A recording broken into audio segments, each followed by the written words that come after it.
Bien, tomen, por favor, les pido tomar asiento. Damos por iniciado la segunda parte de este seminario con un segundo panel sobre matrimonio y filiación, moderado por la ministra Marisol Peña, ministra del Tribunal Constitucional de Chile, con los expositores, la magistrada del Tribunal Constitucional alemán, doctora Sibylle Kesal-Wulff, y la profesora Susan Turner de la Universidad Austral de Chile. Muchas gracias, muy buenas tardes. Continuando con el segundo panel de este seminario académico de carácter internacional, tengo el agrado de presentar en primer término a las panelistas que nos van a deleitar con sus puntos de vista sobre el tema ya anunciado, que es matrimonio y filiación. En primer lugar, tengo el agrado de presentar a la doctora Sibylle Kesal-Wulff, magistrada del Tribunal Constitucional Federal de Alemania. Ella integra la segunda sala o segundo senado, desarrolló sus estudios de Derecho en la Universidad de Kiel y obtuvo su doctorado en la misma casa de estudios. En el año 2001 fue designada jueza de la Corte Federal de Justicia y en el año 2011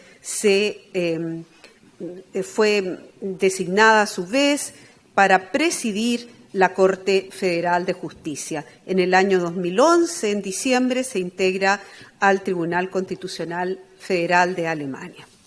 Por otro lado, tengo el agrado también de presentar a la profesora Susan Turner Salzer, quien estudió Derecho en la Universidad de Chile y obtuvo tanto su magíster en Derecho como su doctorado en la Universidad de Göttingen en Alemania.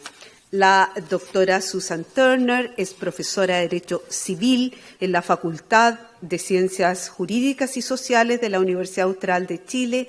Ha sido directora de escuela, secretaria académica, prodecana y decana de esa misma facultad.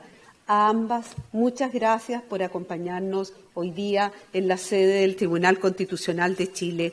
Y a modo simplemente de encabezado, introducción a las presentaciones que vamos a escuchar, recordar simplemente que el artículo primero, inciso segundo de la Constitución chilena señala que la familia es el núcleo fundamental de la sociedad, mientras que el artículo sexto, párrafo primero de la Ley Fundamental de Bonn del año 1949 indica que el matrimonio y la familia se encuentran bajo la protección especial del orden estatal, detallando a continuación una serie de derechos que tienen que ver con la infancia y también con los derechos que asisten a los padres dentro de la familia.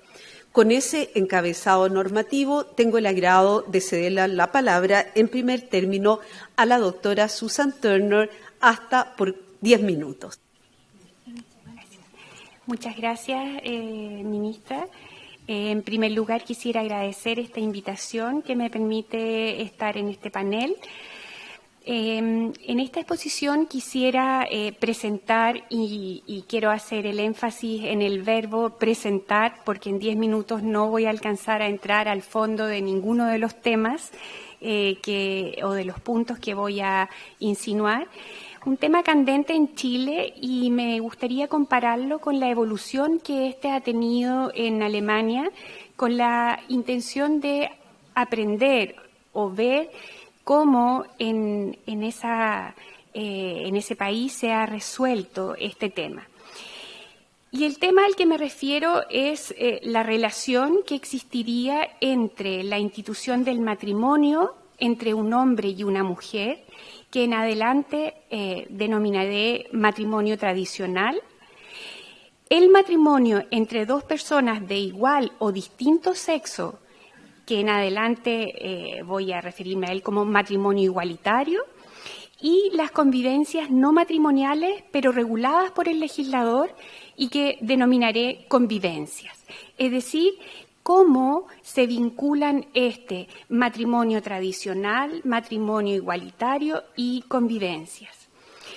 ¿El matrimonio tradicional requiere de un estatuto legal para las convivencias destinado a las parejas homosexuales?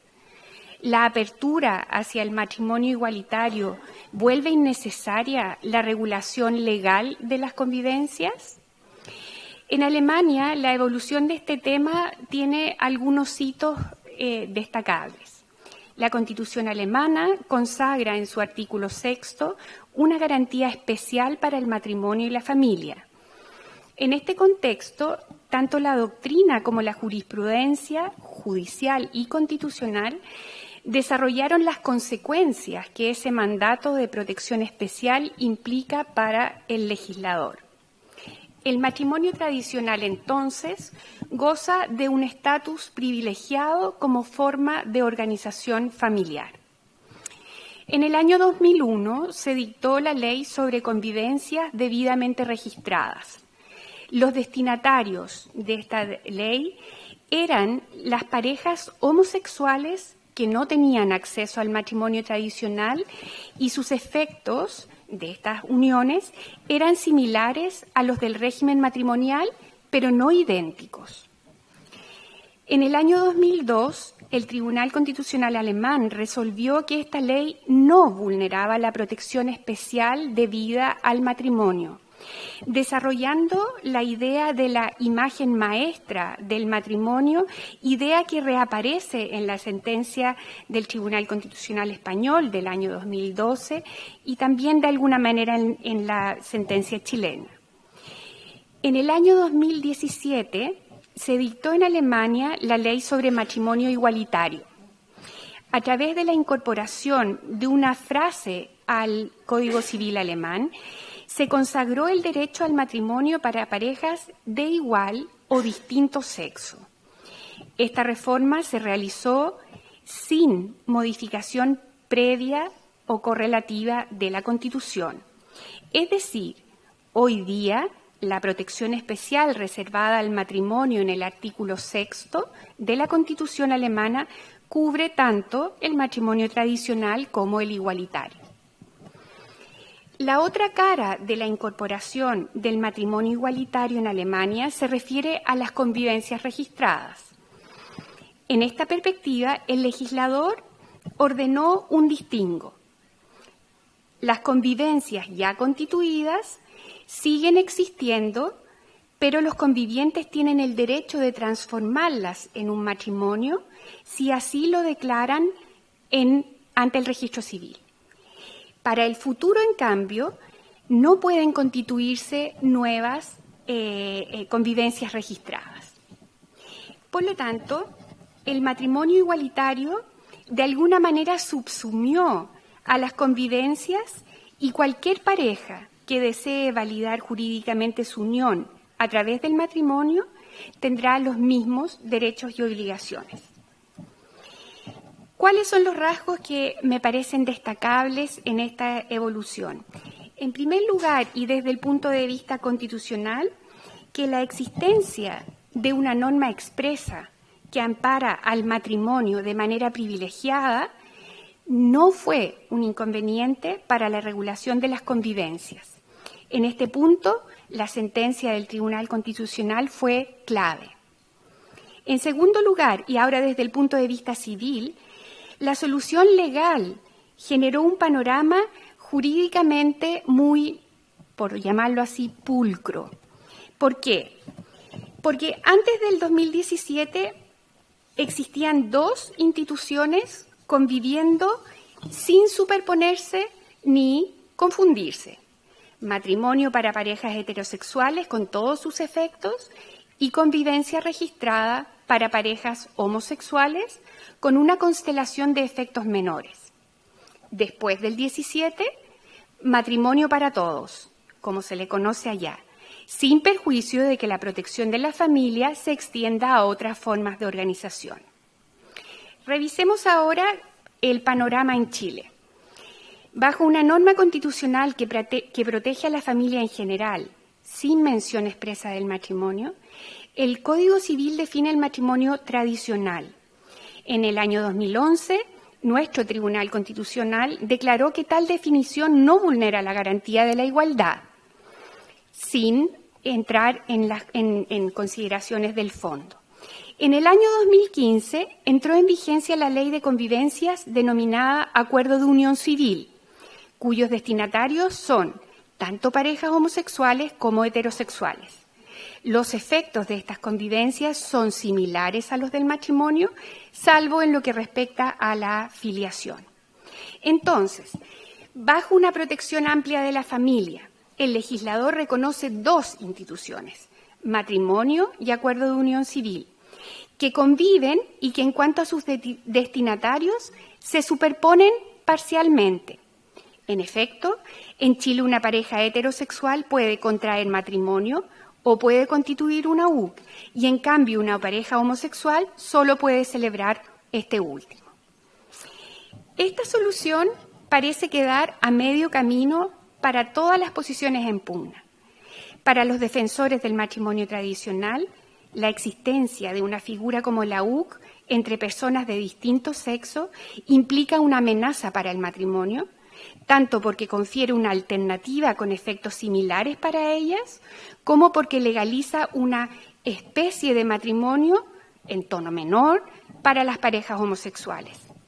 Para los defensores del matrimonio igualitario, por su parte, el acuerdo de unión civil es criticado porque omite deliberadamente el tratamiento de la filiación de estas parejas. Si bien se valora el reconocimiento de la pluralidad de formas de constituir una familia, se le interpreta simplemente como un paso más hacia la meta final, que es el matrimonio igualitario. En definitiva, en mi opinión, la evolución nacional muestra un panorama algo más difuso. Si es que se llega a modificar en el futuro el Código Civil abriendo el matrimonio a todas las parejas y con todos sus efectos, no es tan claro que el legislador pueda quitar el reconocimiento a las convivencias legales. Cabe preguntarse entonces quiénes optarán por ellas si el camino al matrimonio queda despejado, sobre todo considerando que hoy día el estatuto matrimonial es o consagra un matrimonio laico, en el sentido que no supone ciertas convicciones religiosas de los contrayentes, y además un matrimonio disoluble por voluntad de las partes. Muchas gracias.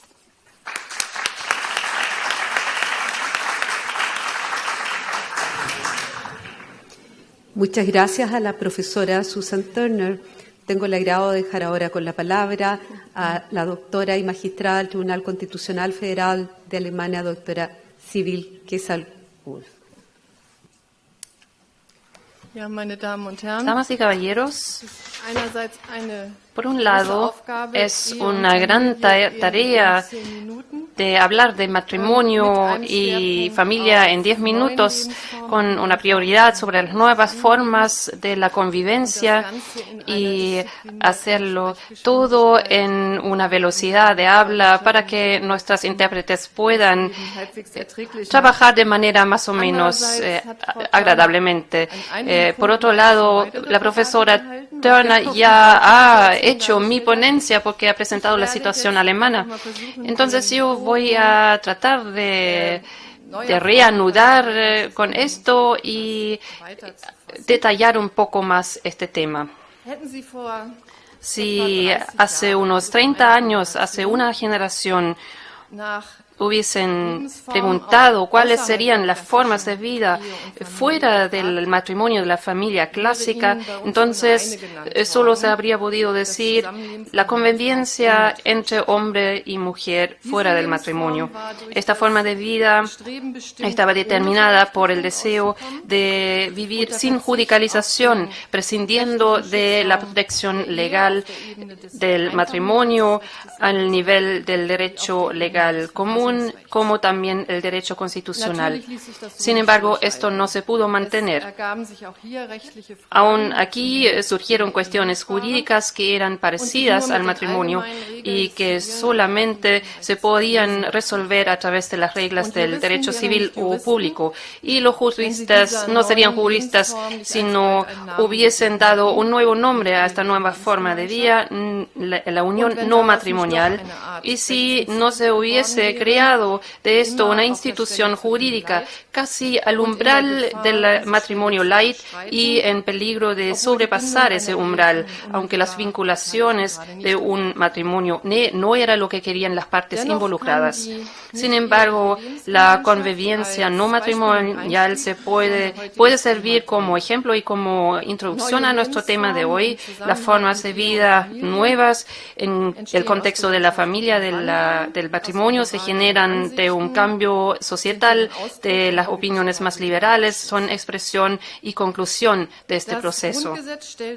La ley fundamental protege particularmente el matrimonio y la familia, sin embargo, no prescribe formas específicas de la convivencia entre los seres humanos y no hay un catálogo definitivo de estas formas de vida.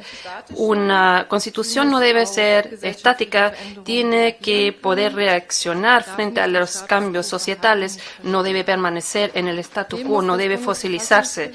El Tribunal Constitucional tiene que responder a este principio. Por otro lado, hay que haber continuidad en la Constitución. Es solo por esta razón que solo una mayoría de 2/3 de los dos órganos constituyentes de Alemania, el Parlamento y el Consejo Federal, puede hacer una enmienda de la Constitución. La Constitución tiene que proteger una forma de vida cuando se trata de una competencia que tiene con otras formas de vida o que hay una expresión legal. También tiene que proteger a los individuos que están afectados por sus efectos. Por ejemplo, los niños que provienen de una unión no matrimonial sobre la que solo han decidido sus padres, no ellos mismos. Aquí es necesario mencionar el artículo 6, apartado 5 de la Ley Fundamental Alemana, donde se dice que los hijos naturales tienen que recibir las mismas condiciones legales para su desarrollo corporal y mental en la sociedad. El legislador está más adelante que la Constitución. Ya no habla de los hijos ilegítimos, sino de hijos naturales, y en el derecho de guarda también de niños de padres que no están casados. Quisiera hablar un poco más sobre la judicialización de estas nuevas formas de vida. Aquí en los últimos años, las relaciones entre las personas del mismo sexo han sido muy discutidas en Alemania. Estas relaciones están muy aceptadas en Alemania en lo que concierne su posición legal comparado con la convivencia no matrimonial.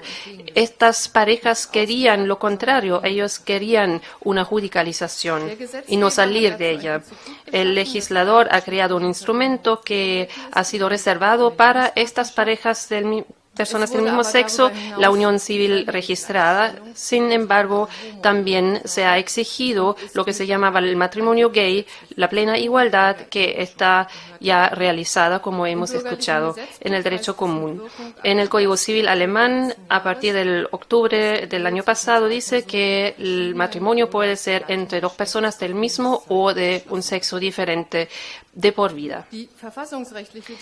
La discusión jurídico-constitucional, sin embargo, se está llevando sobre la cuestión que si hubiese sido necesario una enmienda del artículo 6 de la ley fundamental, los dos senados del Tribunal Constitucional han tomado como base una noción del instituto del matrimonio que se entiende que es entre hombre y mujer, y entonces así comprendido la garantía del artículo 6. Y yo quisiera mencionar, y yo estoy muy contenta que doctora Turner no ha hablado de eso, estas nuevas, no son tan nuevas estas formas, porque una persona transexual que después de una decisión del año 2008 ha tenido que no ha tenido que decir o comprobar que no estaba casada para poder readecuar su cuerpo. Antes eso era necesario y entonces cuando las condiciones cambian después de haber contraído un matrimonio, entonces ya podía existir un matrimonio entre dos personas del mismo sexo. Por un lado, se hablaba de la constitucionalidad del matrimonio entre dos personas del mismo sexo. Por el otro lado, en cuanto a la Constitución, ya hemos llegado a la identidad no binaria de género, personas que no se sienten pertenecientes a ninguno de esos dos sexos o que no quieren ser parte de ninguno de esos dos. En octubre del año pasado se ha tomado una decisión bastante importante sobre el tercer género. El derecho de personalidad protege también la identidad de esas personas que no se sienten partes del sexo femenino o masculino. La obligación de registrar el sexo lo hace difícil en combinación con las posibilidades limitadas del registro, es decir, masculino o femenino, lo dificulta a estas personas de presentarse en el público como la persona que realmente son en punto de vista de su género.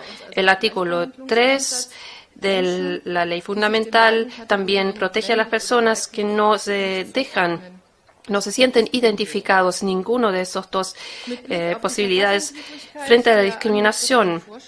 Si se considera la inconstitucionalidad de este precepto, entonces el legislador tiene varias posibilidades. Por un lado, podría prescindir del registro del sexo en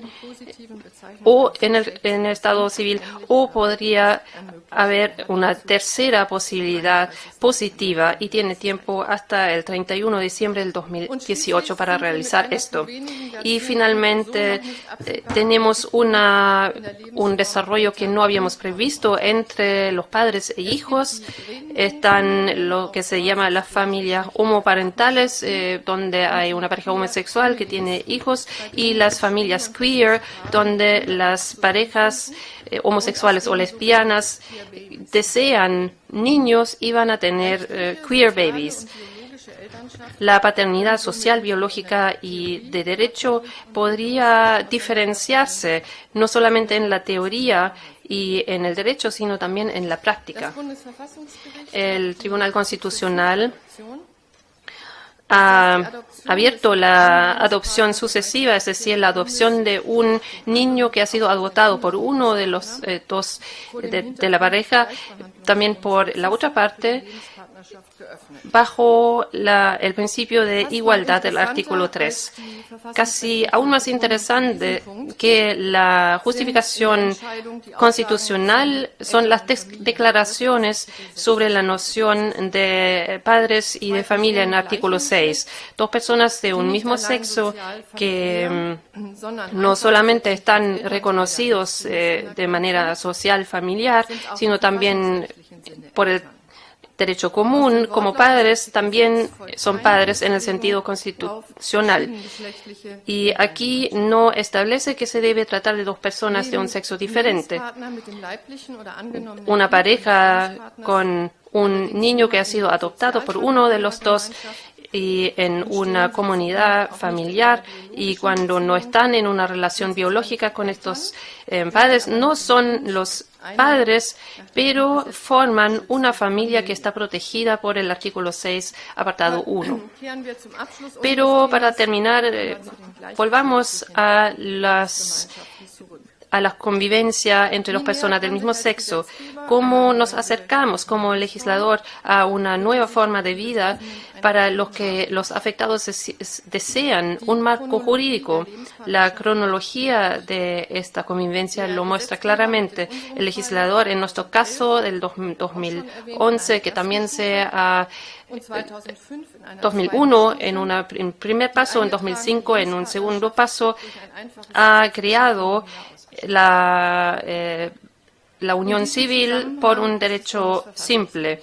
En este sentido, se ha recurrido al Tribunal Constitucional. Cuando se trata de nuevas formas de vida, puede ser por varias razones. Por ejemplo, se considera que la ley es inconstitucional porque la introducción de un instituto parecido al matrimonio daña la garantía del Instituto del Matrimonio del artículo 6, o se considera que la ley es inconstitucional porque reconoce la nueva forma, pero en un cierto ámbito les priva de beneficios que se concede a personas que sí pueden contraer matrimonio, o hay otras personas, otros grupos de personas que quieren tener un matrimonio. Todas esas cuestiones se han presentado al Tribunal Constitucional. En su momento, la primera sala, en una decisión en el año 2002, ha dicho que la protección particular de la que goza el matrimonio no impide que haya derechos y deberes parecidos para las uniones civiles. El matrimonio no sufre daños por la introducción de las uniones civiles. También se puede seguir protegiendo el matrimonio según el artículo 6. La unión civil registrada no puede estar en competencia con el matrimonio porque las personas a que se dirige no están afectados por el matrimonio. Tampoco infringe contra el artículo 3 que algunas otras personas no tienen acceso a esta unión civil registrada. También otras comunidades familiares podrían obtener nuevas posibilidades y reconocer legalmente esta relación. Sin embargo, no existe una exigencia jurídico-constitucional.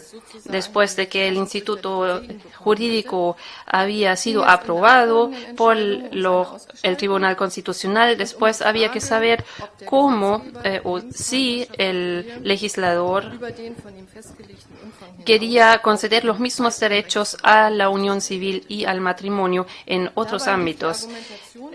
Había una argumentación de los defensores y de los adversarios sobre el artículo 3 y el artículo 6 en la protección del matrimonio y de la familia, o también, si lo decimos de esta forma, si se expande el artículo 3 para una plena igualdad, entonces no se pierde el artículo 6 y no llega a ser un residuo sin aplicación. La segunda sala en el año 2013 ha decidido por mayoría, aunque no unánimemente, que el trato diferente de las personas casadas y de la unión civil, tenemos una institución de imposición conjunta donde las personas casadas tienen algunos privilegios fiscales que en ese momento la unión civil no tenía. Entonces se ha decidido que esta imposición especial solo para personas casadas no era compatible con la igualdad. El artículo 6 no podía justificar esa diferencia del trato entre las uniones civiles y el matrimonio. Sin embargo, el matrimonio podía recibir ciertos beneficios, pero si al mismo tiempo se está en desventaja otra forma de vida, aunque los objetivos y la normalización son parecidas en el matrimonio, entonces solo hace referencia a la protección del matrimonio, no puede justificar tal diferenciación. Estas conclusiones de las dos salas nos llevan al punto inicial de esta ponencia, donde está el límite entre la mera interpretación de la Constitución o el desarrollo de las nociones jurídico-constitucionales y una enmienda para la que realmente, en realidad, se necesitaría una mayoría de 2/3 entre el Consejo Federal y el Parlamento. Y con esto quisiera terminar mi ponencia. Muchas gracias.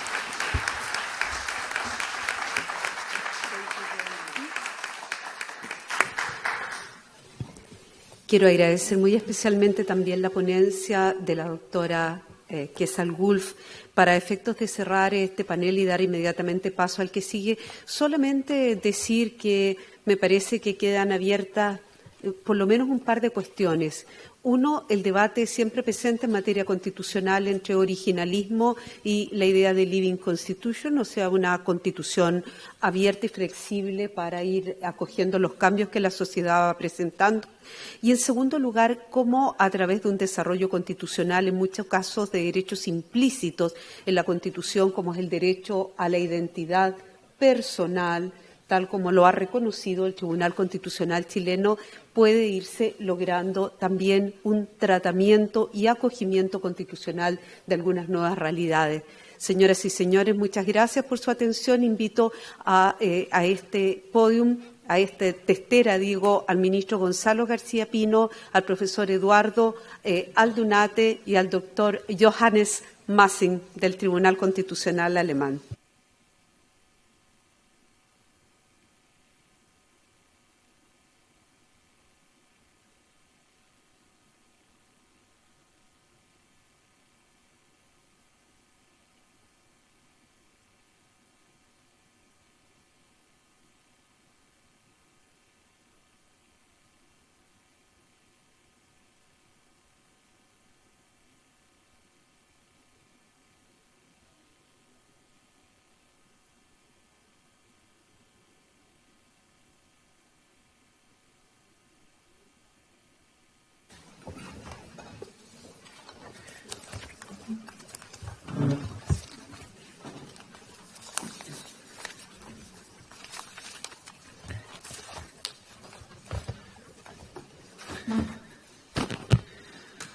Buenas tardes. Damos paso al tercer panel de esta tarde, denominado en términos genéricos Jueces y Jurisdicción Constitucional. Me acompañan dos profesores, y en el caso de uno de ellos, el magistrado. Partimos por el profesor doctor Johannes Massing, nuestro invitado del Tribunal Constitucional. Él es un hombre políglota, partió con estudios en francés, con estudios en polaco, y después se desarrolla todos esos exámenes lingüísticos, los desarrolla en algunas universidades en los países específicos. Es un hombre que tiene una extensa trayectoria en términos de sus doctorados. Su doctorado es un doctorado en Friburgo. Su tesis fue movilizar al ciudadano para la aplicación de la ley. Después tiene un test de habilitación también en Friburgo sobre investigaciones parlamentarias sobre hechos y circunstancias privadas, reglas para efectos del control público del poder, y ha sido visitante en un conjunto de universidades en Estados Unidos, en el propia Alemania, circula también por Europa con visitas y premios también, como profesor visitante en las universidades París I, París II, León III y también la Universidad de Cracovia, en donde desarrolla todo el conjunto de idiomas que él dispone. Y es ministro, Justice del Federal Constitutional Court, es ministro de la Corte Constitucional de Alemania desde abril del año 2008. A mi izquierda me acompaña Eduardo Aldunate. Él es abogado, licenciado en Ciencias Jurídicas de la Pontificia Universidad Católica de Valparaíso. Él tiene un doctorado en Derecho en la Universidad de Sarre, en Alemania, del año 1997, y su tesis doctoral es el derecho constitucional como derecho político, la función de la teoría de la Constitución como elemento de la teoría de la interpretación. Como ustedes saben, es profesor de Derecho Constitucional de la Universidad Católica de Valparaíso, fue director de esa Escuela de Derecho desde el año 2004 al 2007, y es actualmente director de la Academia Judicial desde el año 2010, en 2 ciclos, 2011-2015, 2015-2018. Hay algo que hace que ambos profesores tengan algunas coincidencias particulares. El profesor Massing y magistrado dentro de sus funciones, fue asistente de un gran juez constitucional alemán y un gran profesor alemán que es Ernest Wolfgang Böckenförde, quien además siempre ha inspirado las tesis del profesor Aldunate. Siempre hay tesis que inspiren. Pero además hay una coincidencia adicional, que es que ambos han tenido espacios para dedicarse a la música.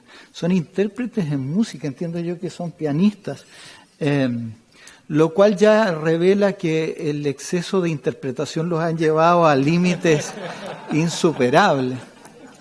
Entonces, mi posición aquí en este panel es que ojalá, en un tema sobre jueces y jurisdicción constitucional en el Chile de hoy, escuchemos sinfonía, que es lo que uno desearía. Pero parece no ser parte de la música, pero que sí vamos a escuchar es música y derecho compatible en medio de estos 2 magníficos intérpretes. Vamos a partir por el profesor Massing. Johannes. Meine Damen und Herren, vielen Dank für die freundliche Einleitung. Es wird keine Symphonie werden, schon wegen 10 Minuten. Es wird allenfalls ein Impromptu. Ich möchte Ihnen zu dem Thema Richter und Bundesverfassungsgericht 5 Stichpunkte vortragen. Zunächst zum äußeren Rahmen, dann zum Status der Verfassungsrichter, dann etwas genauer, wer sind wir, was für verschiedene Personen haben wir am Gericht. Und dann den Schwerpunkt möchte ich dann darauf legen, Wahl der Richterinnen und Richter des Verfassungsgerichts sowie Rechtsfindung in Distanz zur Politik. Also zunächst der äußere Rahmen, das mache ich sehr kurz. Die Kollegen des Verfassungsgerichts del Tribunal Constitucional lo conocen, pero estamos ante el público más amplio ahora. En Karlsruhe somos 16 jueces y juezas divididos en 2 salas, pero estos senados son diferentes que en la mayoría de los tribunales no cambian entre ellos, sino que están fijos, delimitados en términos fijos, tienen propias competencias y tampoco hay pleno. Es decir, teóricamente hay un pleno, pero que ocurre tan raras veces que uno puede decir normalmente no se decide en el pleno, incluso los temas más importantes, sino que son decididos según competencias en las diferentes salas.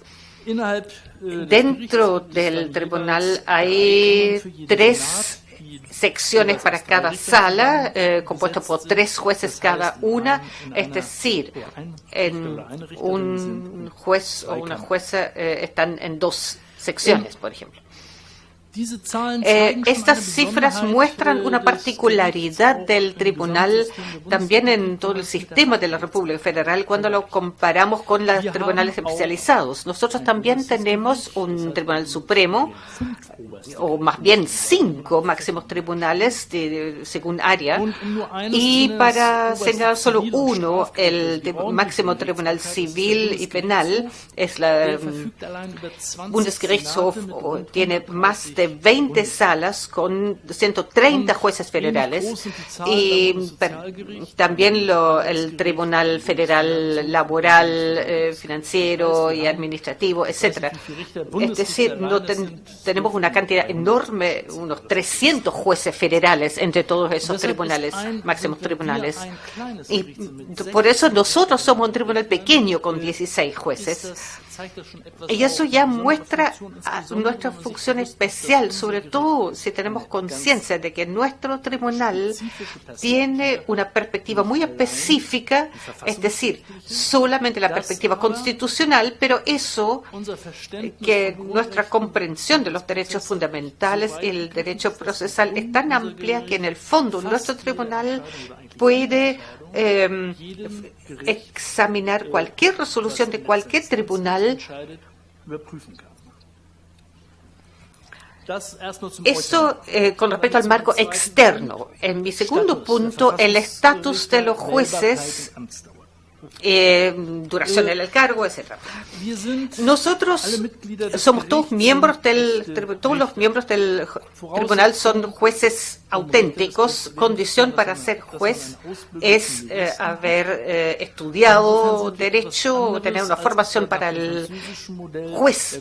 Un poco diferente, somos algo diferente al Consejo Constitucional de Francia, que es más bien una instancia de sabios, sino que realmente somos un tribunal auténtico. Desde luego también tenemos plena independencia judicial, somos remunerados como jueces.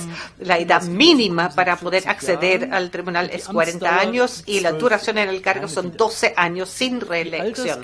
El límite de edad está en 68 años. A los 68 hay que salir del tribunal, incluso si la duración del cargo no se ha terminado, si no hemos ejercido durante 12 años. Quisiera delimitar esto con el modelo vitalicio que conocemos, por ejemplo, de Estados Unidos. Ustedes saben, allá uno es nombrado juez vitalicio. Ahí nuestro modelo me parece tener ventajas. En primer lugar, significa que se impide un excesivo envejecimiento del tribunal. Somos un equipo bastante joven. Y también creo que para la posición y la autocomprensión de nuestro tribunal hace una diferencia. Si uno tiene la impresión de que estoy nombrado por el resto de mi vida en un tribunal, o si estoy elegido por un periodo determinado y tengo que volver a mi vida regular, en la cual ya no soy el rey. Eso cambia un poco. Es un cargo por tiempo limitado, que tiene inicio y término. A mí me parece, también para la comprensión, cómo trabajamos es decisivo. Todos trabajan en forma muy intensiva porque saben que son 12 años especiales, que uno no podría trabajar así durante toda su vida tampoco. Esto solo con respecto al segundo punto. Ahora mi tercer punto. ¿Quiénes somos estos jueces y juezas del tribunal? Ya he dicho, todos somos juristas, es decir, más precisamente todos tenemos, como se dice en alemán, la habilitación para la judicatura. Hay que decir que esto es una particularidad alemana. Nosotros efectivamente todos tenemos una larga formación jurídica en una universidad y además en los tribunales. Y en nuestro caso, la habilitación para la judicatura, que se llama también jurista pleno, es la condición para todas las profesiones jurídicas importantes. También un abogado tiene esa habilitación para la judicatura. También los funcionarios administrativos en los ministerios tienen esta habilitación para la judicatura. Esto es la formación general, pero una formación general que no es especializada, sino que es muy amplia.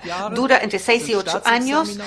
Son exámenes de Estado, uno en la universidad, uno en la práctica judicial, y por lo tanto esto para la cultura judicial alemana es un factor importante de que hay un círculo, hay un fundamento amplio de una formación común, y por lo tanto todos tenemos la habilitación para la judicatura, pero no todos en cuanto a nuestra carrera somos jueces. Esta es la segunda parte, sino que somos más bien un grupo bastante diverso.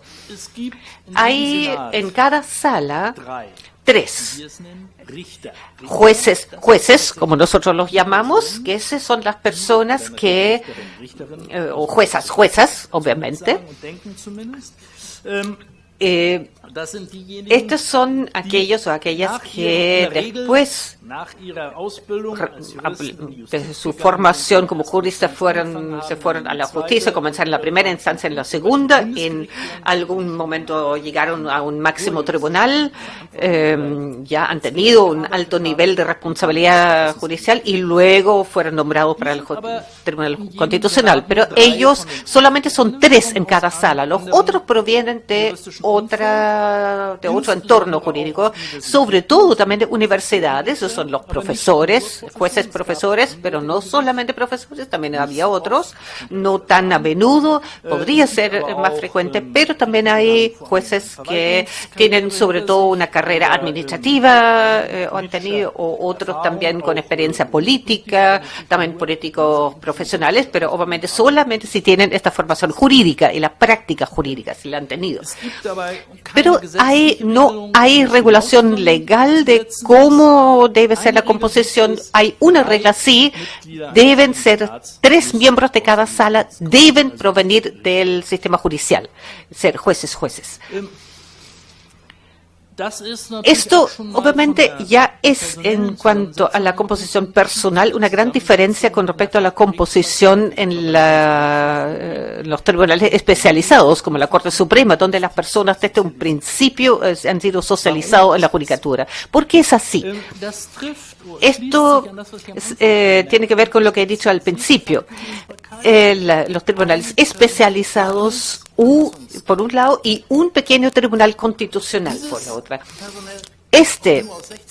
Que solamente compuesto por 16 personas con 2 salas, tiene la tarea, este tribunal tiene la tarea y la función de mirar desde afuera la judicatura especializada, también ver tecnificaciones que resultan en la interpretación de la red, de controlar esto desde afuera y comparar esto con las valoraciones de base que están detrás de eso. Es como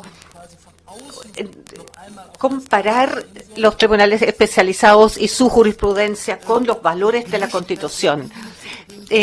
Tenemos perspectivas mixtas, experiencias mixtas. Tampoco los profesores tampoco son todos iguales. Uno es especialista en derecho financiero, otro en derecho público, etcétera. Y son perspectivas diferentes que se unen en nuestro tribunal. También aquí queda muy claro la posición del tribunal frente a los tribunales especializados. Ya he dicho, el Tribunal Supremo en nuestro caso tiene 20 salas y cada sala es muy especializada.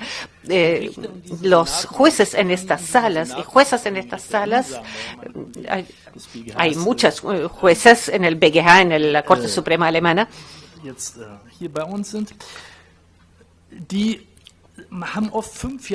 a veces tienen 5, 10, 15 años, derecho civil o derecho de los seguros, han hecho eso durante años.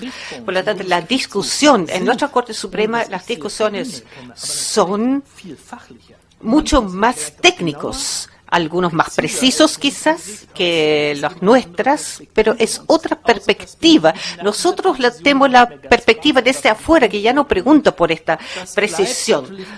Pero esto cada vez es un acto de malabarismo. Aunque nosotros miramos desde afuera en base a los derechos fundamentales, tenemos que entender el tema técnico especializado. Pero es un control externo adicional. Con esto paso ahora a la elección de los jueces y juezas.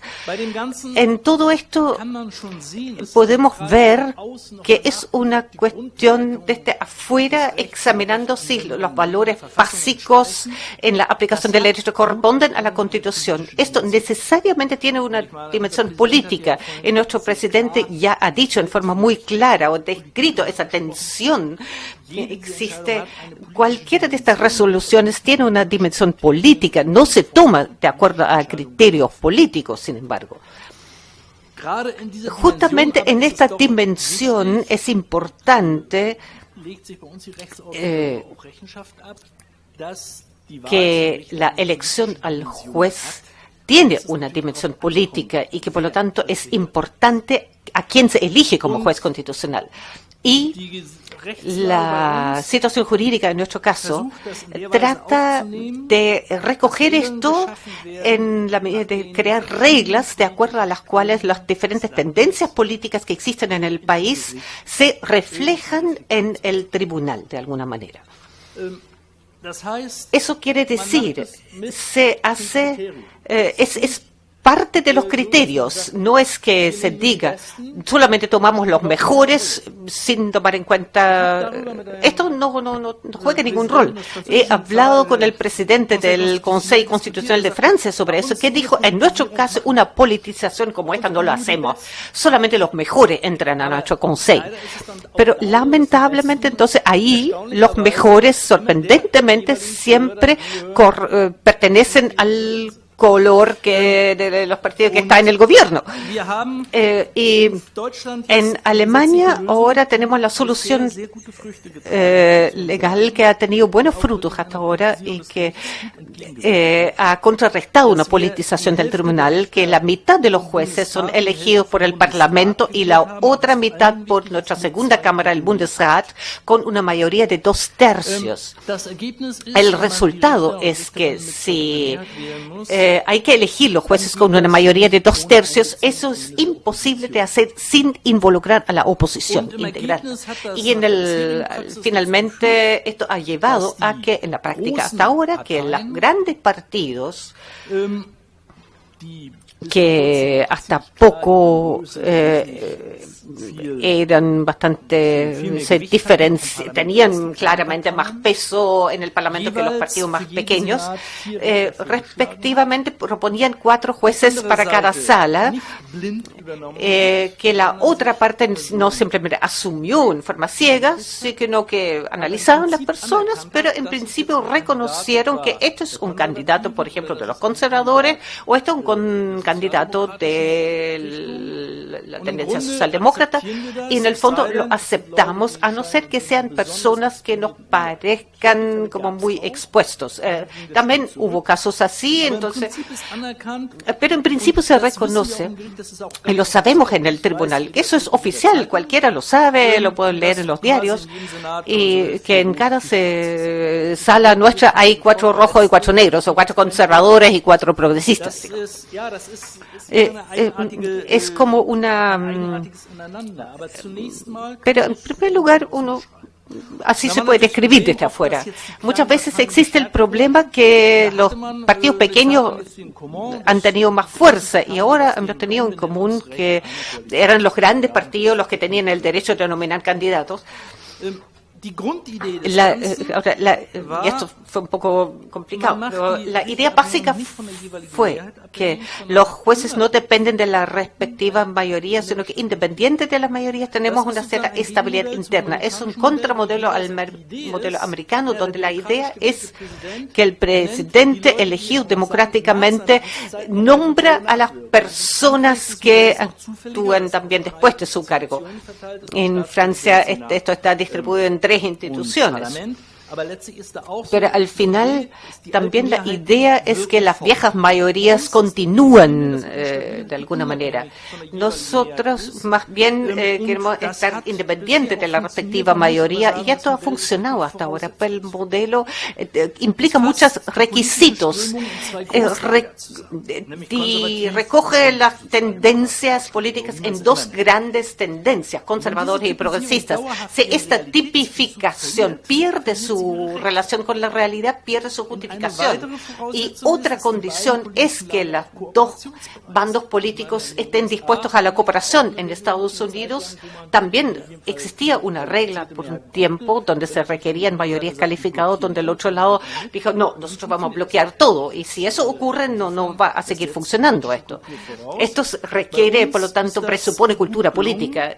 Nosotros lo hemos logrado bastante bien y yo creo que esto ha conducido a que el tribunal tenga una gran aceptación en la población y se puede decir que en el transcurso del tiempo las decisiones se compensan. A veces hay decisiones que son percibidos en forma muy conservadores en la opinión pública, otras como más de izquierda, pero lo interesante, y con eso llego al último punto, que dentro del tribunal no juega el rol que uno podría pensar que tiene. Pero antes de eso, otra fase. Yo he dicho que se requieren muchos requisitos. Y en este momento, por el cambio del paisaje político, porque los partidos pequeños están teniendo más fuerza, hay algo en movimiento y no sabemos si este modelo va a poder seguir funcionando así. Esperamos que sí. Pareciera que ahora tenemos una continuidad estable, pero hay que debatir si por los nuevos partidos y el debilitamiento de los grandes partidos seguimos teniendo un modelo que logre en forma independiente de las respectivas mayorías crear un tribunal que no cree la impresión de que este es un bastión del gobierno actual o recién pasado. Pero ahora con respecto a mi último punto que para mí es muy importante. Nosotros somos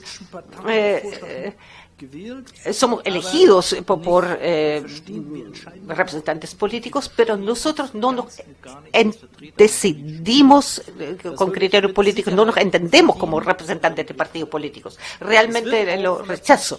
Y también la política nunca se hace el intento de llamarnos para decir, oigan, tenemos el siguiente problema. No hay contactos con el mundo político, en parte, obviamente. Hay contactos privados, pero nunca ocurre eso y he acompañado grandes procesos políticos. Nunca, de ningún gobierno, alguien nos ha tratado de llamar o influir en nosotros. Y yo, como juez, me sentiría mal inmediatamente si tuviera la impresión, si no tuviera independiente y pudiera decidirse de acuerdo a mi opinión, sino que de acuerdo a lo que establecen algunos partidos o acuerdos negociados. Ahora es interesante que también en las deliberaciones nuestras casi nunca se decide en base a líneas partidistas. Están ahí como las convicciones básicas. Conocemos las afinidades políticas de nuestros colegas, a veces lo sentimos en forma indirecta, pero no son tematizados, no son puntos de partido de la discusión y nosotros discutimos los temas como temas jurídicos, tal como lo dijo el presidente. No es una decisión política y cada argumento de cómo resolver un caso debe ser analizado por su... Dije argumento político, disculpen, me equivoqué.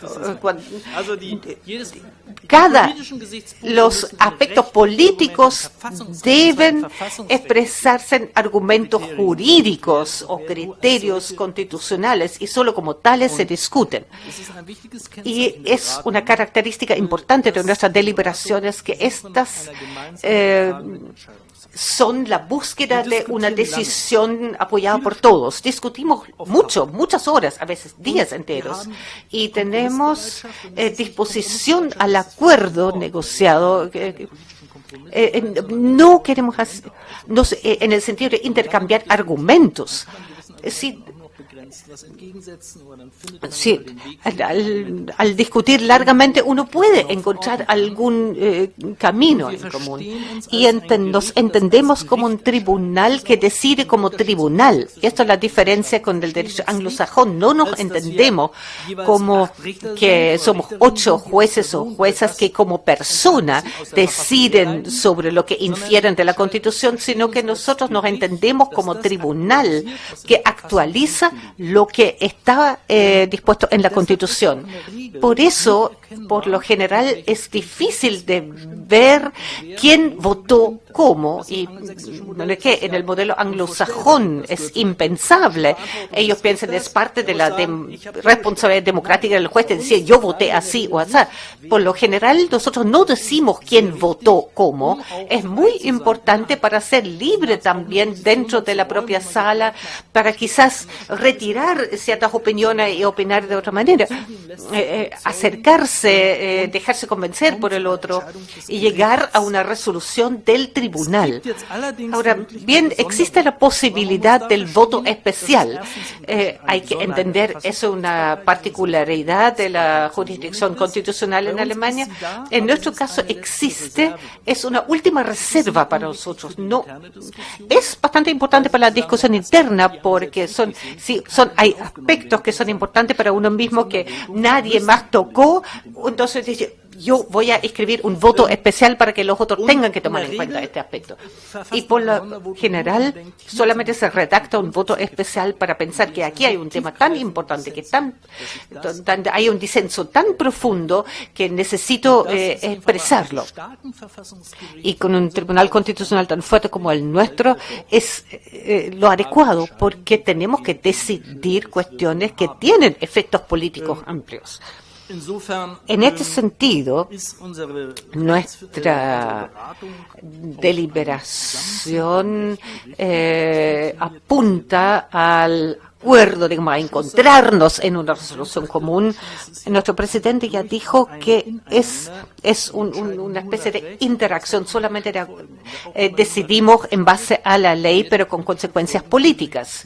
Y las consecuencias políticas se reflexionan en nuestras deliberaciones, pero solo en base a categorías jurídicas. Y eso siempre es un acto equilibrista difícil, y eso exige cultura política y también un trato dentro del tribunal que la ley por sí sola no puede garantizar. Esto se fue desarrollando con el tiempo, y yo creo que aquí hay un vínculo institucional y un trato que es muy bueno, que siempre es delicado, sigue siendo un desafío, esto puede cambiar rápidamente. En este momento parece estar la situación muy estable y espero que logremos de seguir cooperando en forma tan constructiva en este espíritu en el tribunal y que la opinión pública no nos vea como bastión de una u otra corriente política. Eso obviamente es una condición para ello. Muchas gracias.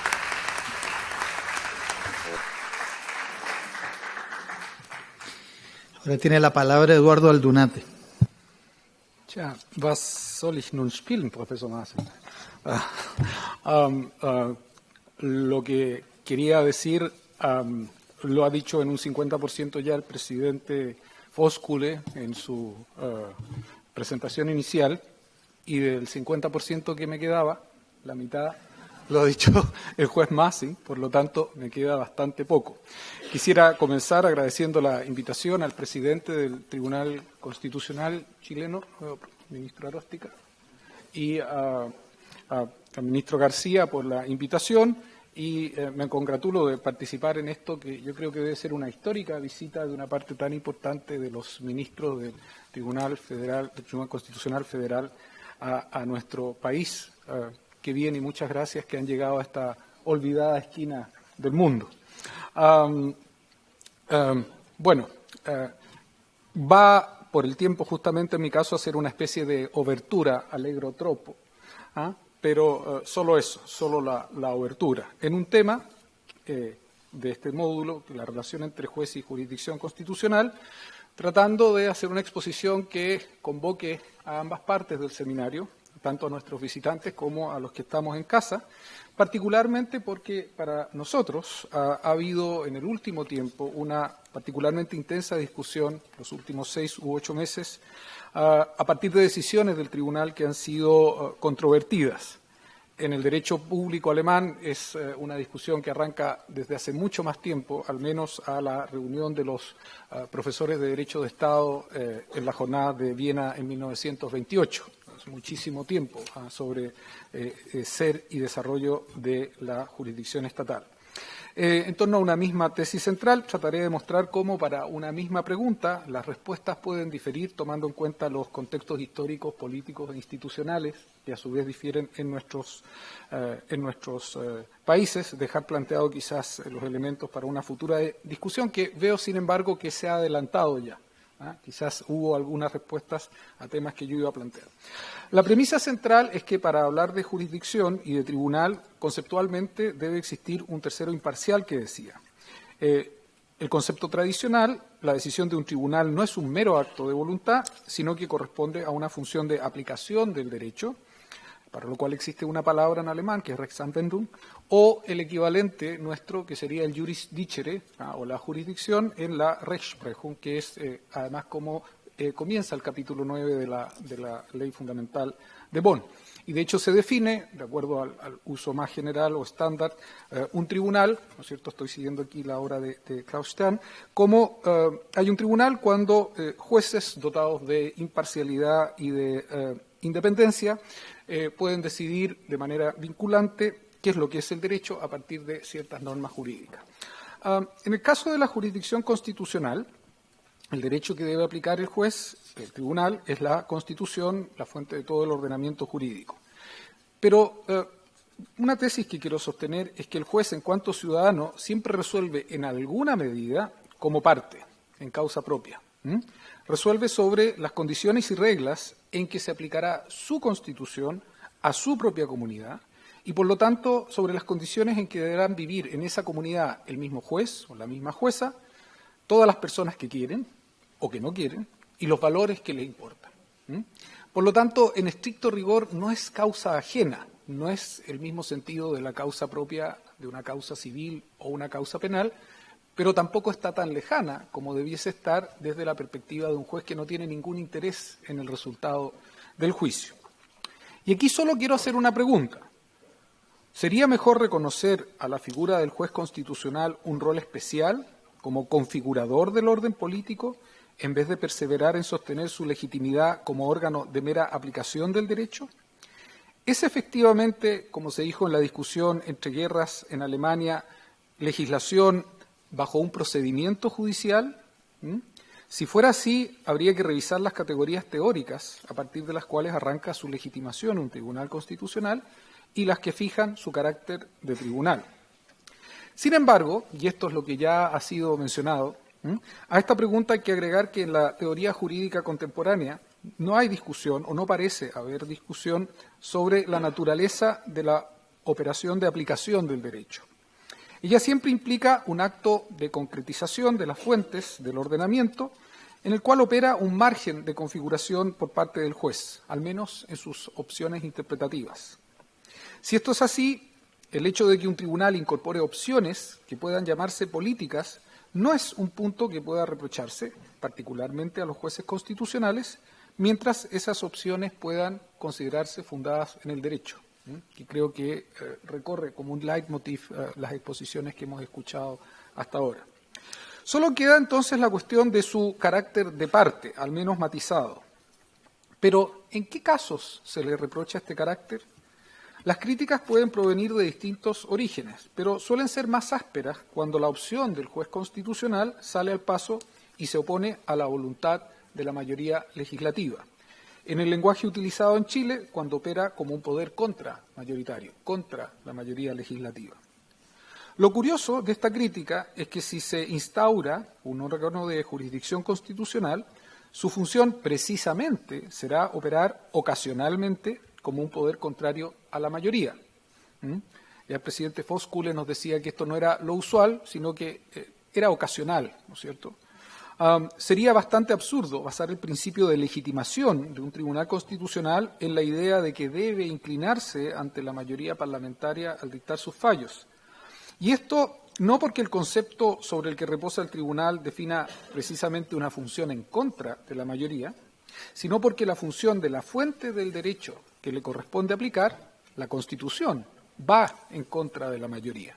La rigidez de la Constitución opera precisamente así, da poder de veto a la minoría e impide que la mayoría regular, la mayoría legislativa, tome decisiones políticas, al menos si quiere mantenerse dentro del marco de la Constitución.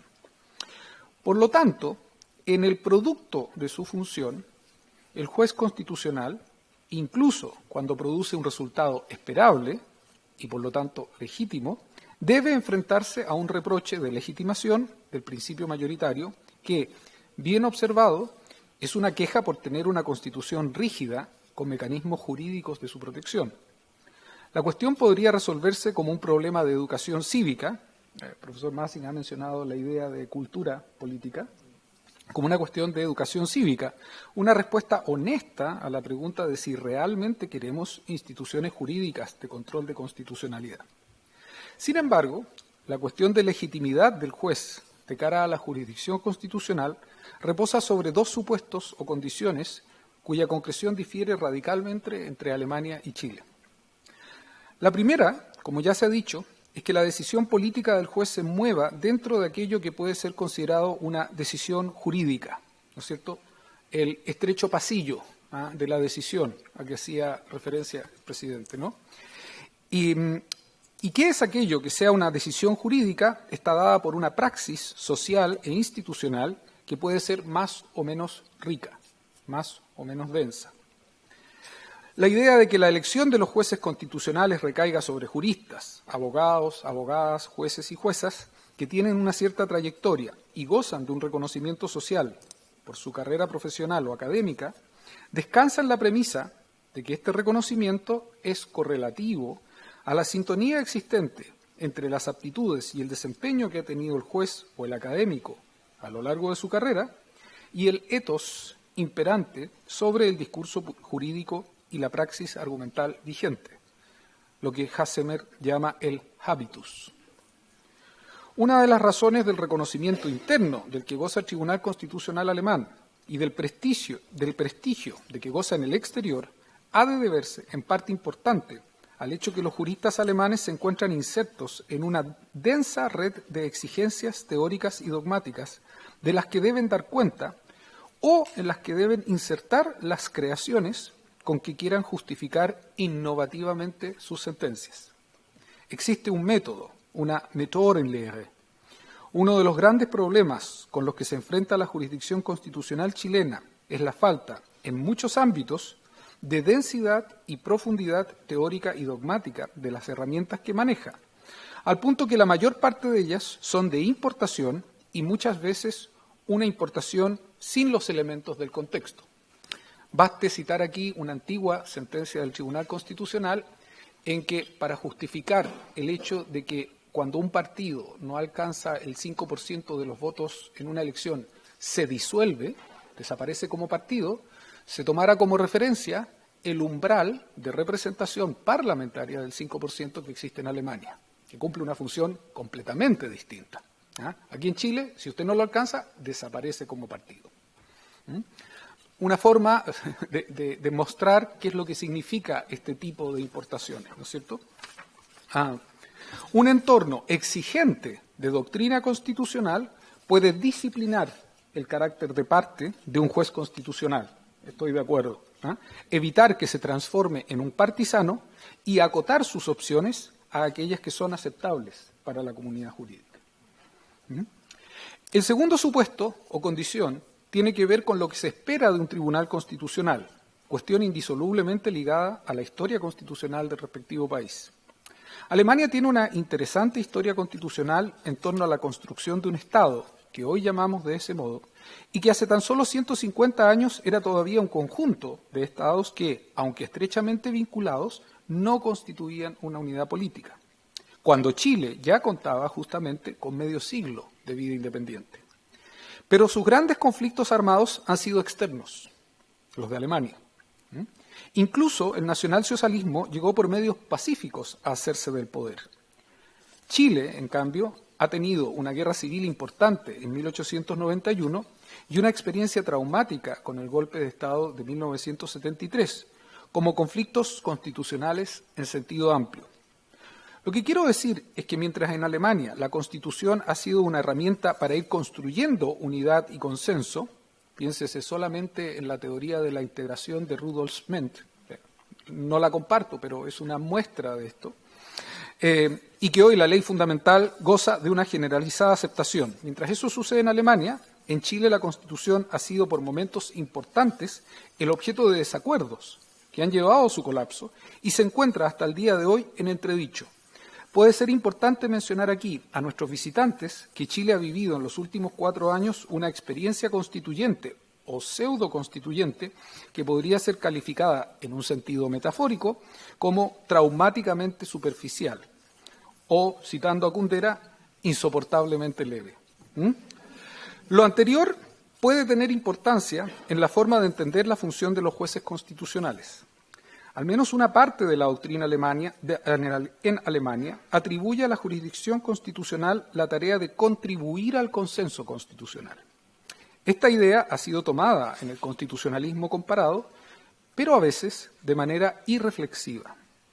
Allí donde el consenso político es débil respecto de la propia Constitución, es difícil pensar que la tarea de construir ese consenso deba o siquiera pueda quedar entregada a los jueces constitucionales a través de sus fallos, por sabios que estos sean. Más bien sucederá, como hemos visto en Chile, que cada decisión del tribunal será contada y pesada en la balanza para evaluar en qué sentido político se han inclinado los jueces, especialmente si no están protegidos por una sólida red de seguridad jurídico-metodológica, del método jurídico. Entonces, si el dato dado de un consenso constitucional débil incide en la tarea asignada a los jueces constitucionales, cabe preguntarse cuál podría ser su función desde la perspectiva teórico-constitucional, precisamente en casos de consenso constitucional débil. Última página para que no se preocupen. Propongo la discusión de que en estos casos la tarea de los jueces constitucionales, más que construir el consenso constitucional, debe ser muy claramente marcar el disenso existente y los niveles en que este disenso puede ser resuelto políticamente. Más que la idea de una constitución omnipresente en el ordenamiento jurídico, debiesen marcar con claridad la línea de aquello que está constitucionalmente decidido respecto de aquello que está entregado al legislador ordinario en el juego democrático de las mayorías electorales ordinarias, siguiendo en esto los planteamientos de Böckenförde. Su rol no debe ser tratar de ganar un consenso aparente, realmente inexistente, sino aportar claridad a los términos del disenso y ordenar de este modo las opciones políticas que, frente al disenso en materias constitucionales, quieran articularse en vistas a la modificación o al cambio constitucional. Pero, y este pero es trascendental, si se acepta este enfoque, esto tiene consecuencias gravitantes para el método. Esta postura teórica implica que el método no es neutral respecto del logro de los fines perseguidos. Por ejemplo, en un Estado en cuya comunidad reina un acuerdo sustantivo sobre la Constitución y en que se ve a los jueces constitucionales como constructores de un consenso, que al menos parcialmente podría ser el caso de Alemania, constructores de un consenso, de una convergencia, la idea de un compromiso para llegar a decisiones jurídicamente fundadas. El método, por ejemplo, de ponderación en materia de derechos fundamentales puede parecer adecuado. No se trata de llegar a soluciones extremas y definitivas, sino resolver caso a caso el peso específico que se debe otorgar a derechos fundamentales y otras posiciones constitucionales. En un Estado donde no reina dicho consenso y lo relevante es marcar con claridad los niveles del disenso, el método ponderativo atenta contra ese objetivo, porque permite extender sin límites claros la extensión de las competencias del juez constitucional en perjuicio del legislador, cuando los jueces no tienen una rígida disciplina de autocontención o self-restraint. Todo parece, de alguna manera, ya decidido, al menos en germen, en la Constitución, así se presenta, y la labor de las mayorías parlamentarias puede devenir en irrelevante. Por lo tanto, de la relación entre juez y jurisdicción y el entorno en que se desarrolla dicha relación, el entorno político e histórico, habría que sacar también conclusiones para el método. Quedan planteadas, en el fondo, estas dos preguntas. ¿Tiene sentido que, dependiendo del caso, pueda haber una distinta función asignada a los jueces constitucionales, en un caso con énfasis en la construcción del consenso, en otro con el acento en la definición clara del disenso? Y si es así, ¿parece plausible o razonable que el método con que se maneja el texto constitucional varíe en uno u otro caso? Quiero cerrar con una pequeña anécdota o comentario personal. Es bien bonito sentarse aquí, ministro. Muchas gracias.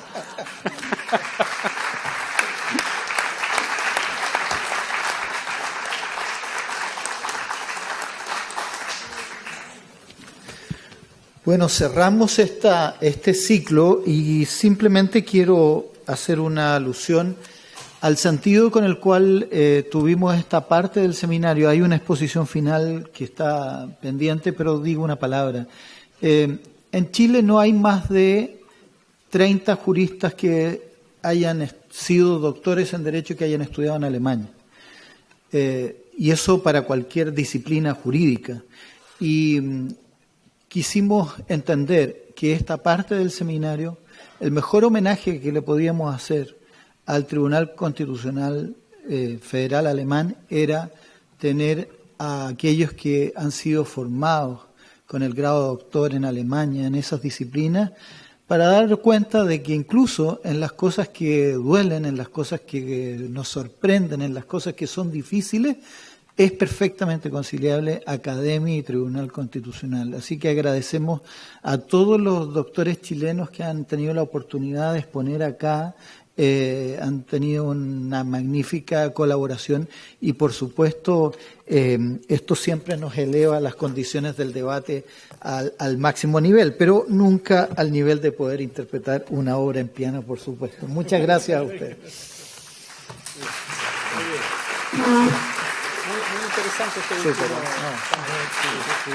Para dar cierre a este seminario, invitamos al vicepresidente del Tribunal Constitucional Federal, profesor Dr. Ferdinand Kirchhoff, y el ministro del Tribunal Constitucional, José Ignacio Vázquez. Que pasen, bitte, en Sie vor.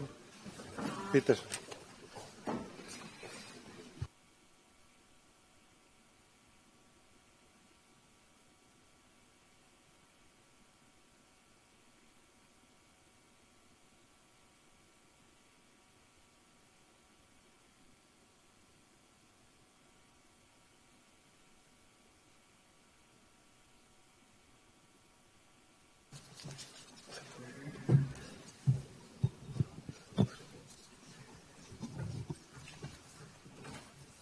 Muy buenas tardes o buenas noches. Ya terminando la sesión y el seminario, que ha sido muy enriquecedor para todos, la verdad, este intercambio de opiniones académicas y de los ministros en general. Habría sido muy conveniente que hubiesen estado presentes además el resto de los ministros del tribunal, pero bueno, han tenido distintos compromisos desde luego, pero sobre todo en la última parte habría sido muy conveniente precisamente por la perspectiva de cómo fundamentalmente en la ponencia del ministro Johannes Misak nos dio respecto de cómo opera en general los acuerdos, etcétera, y cómo funciona el nombramiento. Es un tema muy interesante que no solamente nosotros, sino que en general el mundo político nuestro debería tener especialmente en consideración. Me permito, para cerrar el seminario, presentar al profesor y ministro Richter del Bundesverfassungsgericht de Alemania, del Tribunal Constitucional, doctor Ferdinand Kirchhoff. El profesor Kirchhoff es habilitado por la Universidad de Speyer, ha sido profesor de universidades de Saarbrücken, München, Speyer y Tübingen. También ha sido profesor de Finanzas Públicas y de Derecho Fiscal en la Universidad de Tübingen, donde también ha sido vicerrector de la misma universidad. Ha sido también y ha tenido a su cargo la cátedra Jean Monnet en misma materia indicada anteriormente, en materia de Derecho Fiscal. Y también ha sido miembro de la Unión de Abogados Alemanes en general, así como también profesor invitado de la Universidad de la Sorbonne entre los años 2006 y 2009, y también desde el año 2007 ejerce como juez del Tribunal Constitucional y desde el año 2010 es vicepresidente de la Corte Constitucional, fundamentalmente del primer Senado. Recordar que el Tribunal Constitucional alemán se divide en 2 senados de 8 miembros cada uno. De manera que le dejo la palabra al profesor Ja, danke schön. Voy a ser muy breve por la hora avanzada. Quisiera comenzar con mi agradecimiento al Tribunal Constitucional chileno, que fue el organizador. Fue una excelente idea de invitar la universidad, la academia y el Tribunal Constitucional, porque nosotros sistematizamos, dogmatizamos ambos aspectos y nuestra actividad se unen mucho, y creo que eso fue bastante fructífero en 3 áreas. La jurisprudencia, para ilustrar la jurisprudencia, explicarla, comienza con el presidente Aróstica, que estableció la brújula, por decirlo así, que ambos tribunales provienen de la experiencia dictatorial, que se han unido como tribunales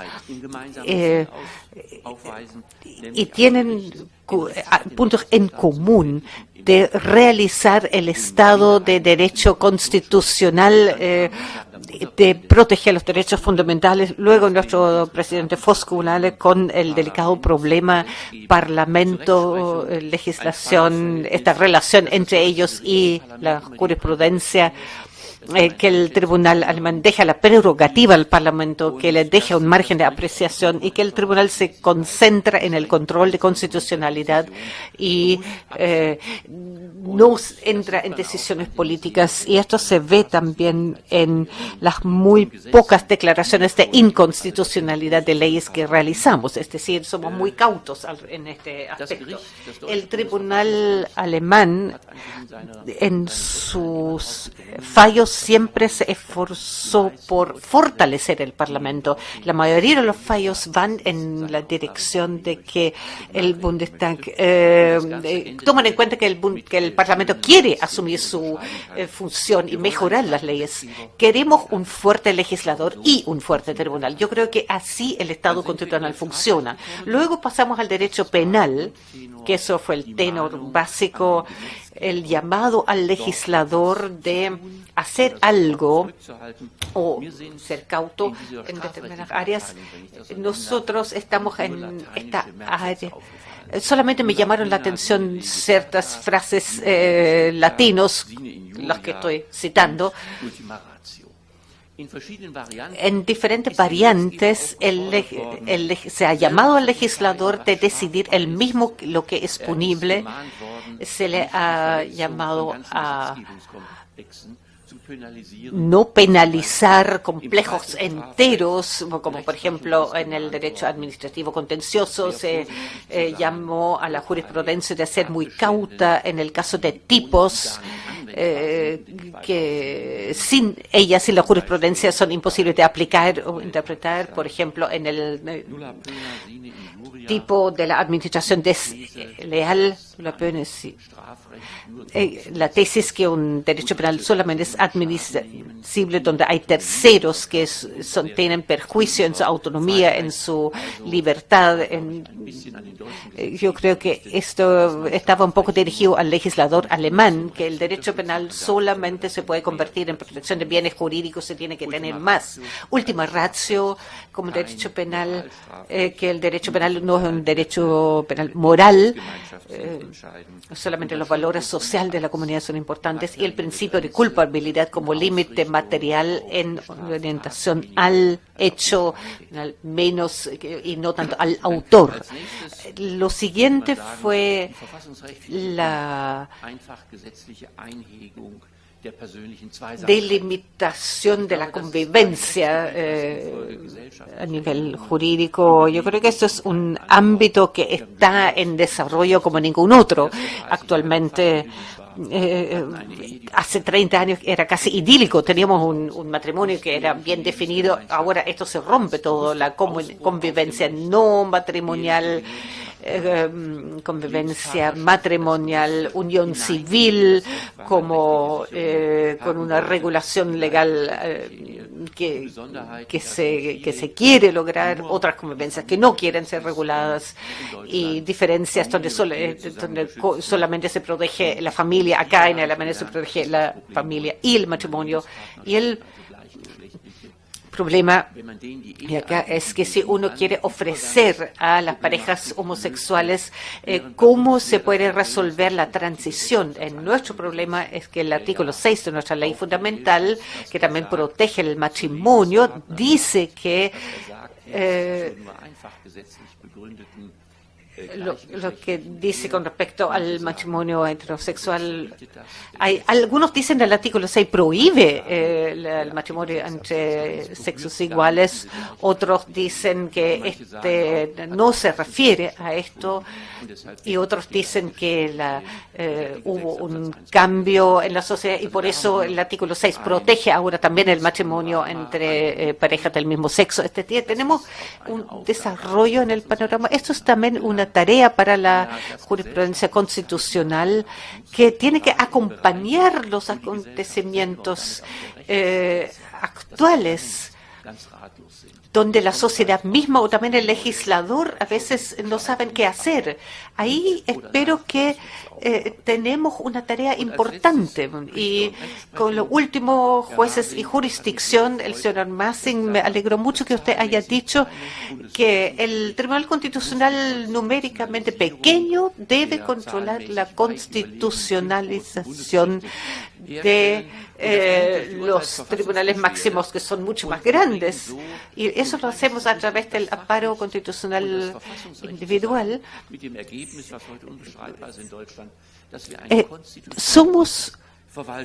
Tenemos hoy en día un derecho administrativo constitucionalizado, ese es uno de los resultados. En un segundo, esa es la única declaración personal, el señor Massing ha dicho que porque solamente tenemos 12 años en el cargo y somos elegidos a partir de los 40, todos seríamos un tribunal muy joven, como juez más antiguo, que va a tener 68 años en junio, voy a tener que salir en junio, me parece genial.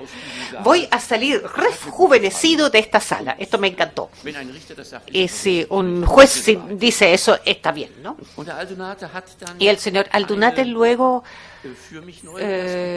abrió una perspectiva nueva para mí, que el juez como ciudadano siempre decide en causa propia, porque tiene margen de configuración, aunque depende de la norma jurídica y se deja orientar por ella, que esto es quizás un rol debería llevar a un rol específico del juez constitucional, y esto fundamentado con esta comparación de en Alemania el Tribunal Constitucional ha realizado la tarea de integración, mientras que en Chile la Constitución y el Tribunal están más bien han surgido más bien en una situación de disenso, con el llamado a los jueces de no negar este disenso, pero de llegar a un consenso y con ello a una aceptación en toda la sociedad. Yo creo que no se puede expresar en forma más bella de la tarea que tiene un tribunal en esta situación histórica. Resumen, en general, yo creo que ahí coincido con todos los miembros de nuestro Tribunal Constitucional. Debemos agradecer este seminario, debemos agradecer por las preguntas que nos llevamos. El día viernes vamos a tener un largo vuelo de 17 años de regreso a Alemania. Yo creo que en la cabina del avión vamos a realizar un segundo seminario para discutir digerir todas estas ideas que nos han dado, sistematizarlas y aplicarlas después en Alemania. Muchísimas gracias.